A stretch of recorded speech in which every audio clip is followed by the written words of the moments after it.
دارمیہ، سنو اب تو وقت میں گنجائش بھی نہیں ہے، واقع نہیں ہے. دارمیہ ایک خاتون ہے، اور کبھی اس کے ڈیٹیلز عرض کروں گا کہ یہ کون عورت ہے.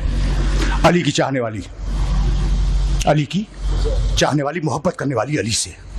اور جب جنگ صفین ہو رہی تھی امیر شام کے خلاف، تم کو سب کو پتا ہوگا وہ جنگ صفین جو 2 مہینے سے زیادہ چلتی رہی، اس جنگ میں یہ علی کی چاہنے والی ایک گوشے میں کھڑے ہو کر رجس پڑھا کرتی تھی کہ میرے مولا کا ساتھ دو.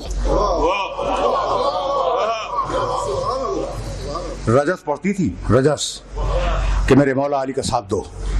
تو اس نے جنگ صفین میں علی کی فوج کی کومک کی تھی، علی کی فوج میں شامل تھی. ٹھیک.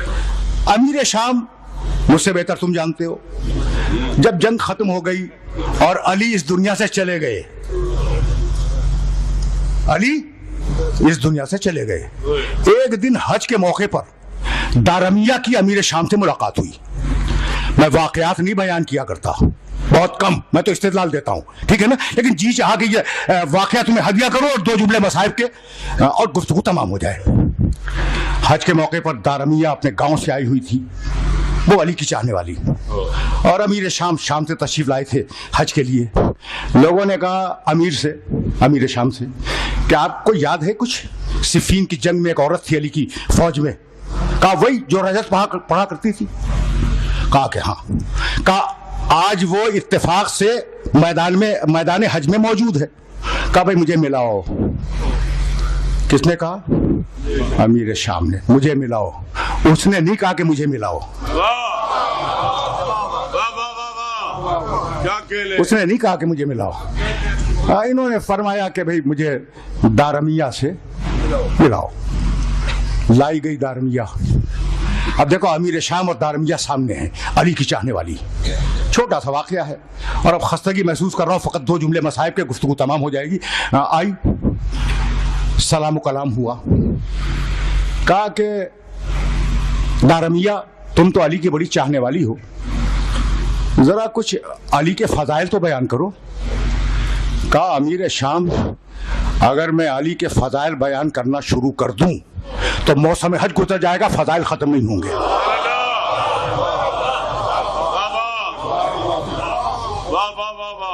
موسم حج گزر جائے گا لیکن علی کے فضائل ختم نہیں ہوں گے. یہ ہے علی کی چاہنے والی. دیکھو کیسا کردار بنایا ہے، کیسا کردار بنایا ہے.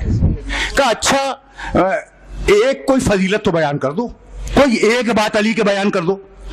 کہا کہ کیا بتلاؤں، علی کے بارے میں کیا کہوں.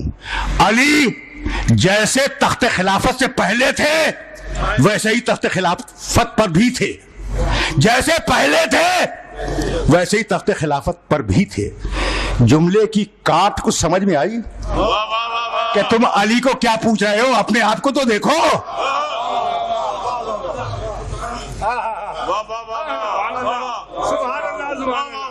جیسے خلافت سے پہلے ویسے ہی تخت خلافت پر. کا اچھا دارمیہ، اب دیکھو یہ کمال، کیا حلم ہے، کیا نفس کا سکون ہے. کہنے لگے امیر شام میں تو سب کی تعریف کرنے کا عادی ہوں، نتیجے تم نکالو.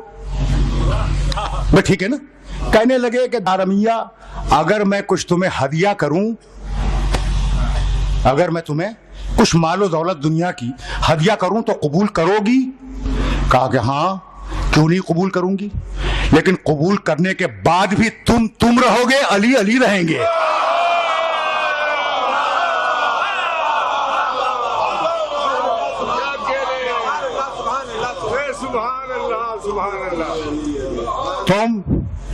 تم رہو گے، علی علی رہیں گے.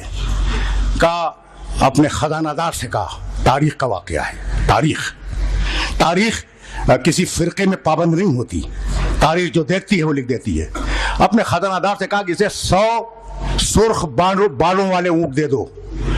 سرخ بالوں والے اونٹ عرب کی مہنگی ترین قسم اونٹوں کی، ہزاروں روپے کا ایک. کہا انہیں دارمیہ کو سرخ بالوں والے 100 اونٹ دے دو. دے دیے گئے. توجہ رہے، دارمیہ نے 100 اونٹ وصول کر لیے. مسکرا کے فرمانے لگے کہ اگر علی ہوتے تو تمہیں دیتے. دیکھا دارمیہ کو 100 اونٹ مل گئے. فرمانے لگے دیکھو اسے کہتے ہیں ذہانت, اسے کہتے ہیں سیاست, کہ اگر علی ہوتے تو تمہیں 100 اونٹ دیتے. دارمیہ نے گردن بلند کی, کہا تم 100 اونٹوں کی بات کرتے ہو, علی تو 1 درہم بھی نہ دیتے. علی ہوتے تو 1 درہم بھی نہ دیتے. کہا کیوں؟ کہا علی کا بیت المال غریبوں کے لیے تھا, لوگوں کو خریدنے کے لیے نہیں تھا.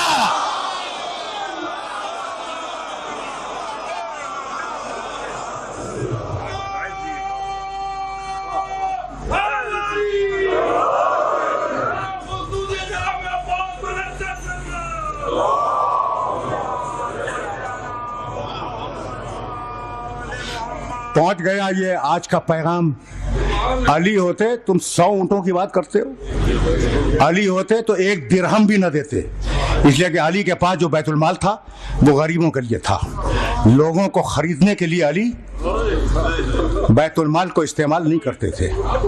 اس واقعے سے 2 باتیں تو طے ہو گئیں کہ ہارس ٹریڈنگ بزرگوں کی سیرت ہے.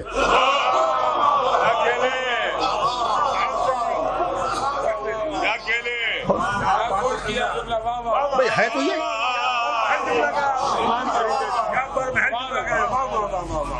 ٹھیک ہے نا, لیکن اس سے ایک سبق اور ملا کہ دنیا کا, بھائی دارمیہ کا واقعہ تمہارے سامنے, دنیا کا ہر انسان خریدا جا سکتا ہے لیکن علی کا چاہنے والا کبھی خریدا نہیں جا سکتا.